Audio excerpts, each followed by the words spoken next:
I've had, wow, lots of crazy stuff happen over the last little bit. Look at the size of that tree right there. And that thing was totally up in the air. The camper is completely destroyed. Big holes in the roof. The tree was over 100 years old. It was over 90 feet tall. There's the pool house is completely collapsed. It's in a state of chaos and it's crazy, and we don't have any power, so we're having to hang and dry all of our clothes up here. We get wrapped up in life and stuff, and we get concerned about the things that money can buy. And anything money can buy, as a general rule, is going to be temporary. And I'm a big fan of money. I like making money. I like building businesses. I like helping other businesses grow. But the problem is when you get connected to it, where it becomes the most important thing. So when you get tied up on money, it affects your brain really in weird ways. So you start thinking, what are other people going to think about how I live? What are people going to say about what kind of clothes my children wear, or what my house is like? And so we spend a lot of time chasing temporary things that don't really, in the end, have long-term significant value. People have kept saying, well, how are you handling this so well? I can't believe you're so happy and your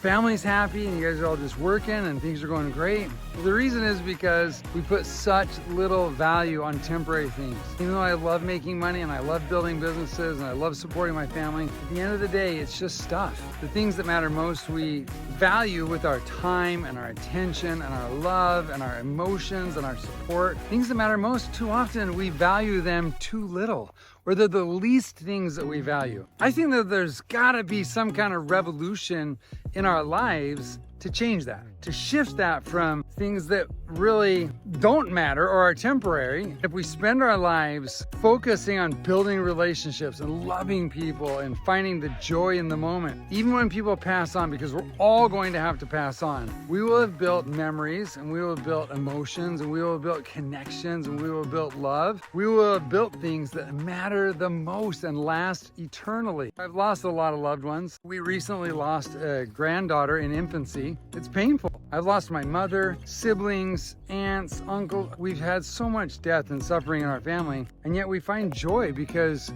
we treasured the moments with them, and we know that we have eternal connections with them. All the things that really matter, the things that we treasure the most and have eternal significance, we have all of that. It's there. We're nurturing it. In fact, this has made us so we had to work together a bunch more. It's really brought us together closer and filled us with even more love and respect and admiration for each other. My friends, my encouragement to you is simply take time today to build things that last forever. Friends, family, love, relationships, acts of kindness, support, generosity, all those kinds of things. Those are the things that absolutely matter most. The stuff is just stuff, and most of it's just going to the junk pile anyways. We should surround ourselves with beauty. We should work to improve our lives and our relationship and our stuff. We should be good stewards over that. I'm not negating any of those principles, but at the core of all that, we really need to have people that we love and people that we can serve and people that we can build eternal relationships with. That's my encouragement to you. Find those ones you love, treat them like they're the most important people in your life. Treat them like they deserve to be treated, and you'll find it gets reciprocated back to you. That, my friend, is one of the great ways to true happiness. It's one of the great things that God has given to us, these relationships, so that we can have real joy, true joy, lasting joy, eternal joy into our lives. Make the most of it. Put those things first in your life. Your wife, your children, your friends, your family, people at church, people in your lives. Put them first. Love you guys. Bye.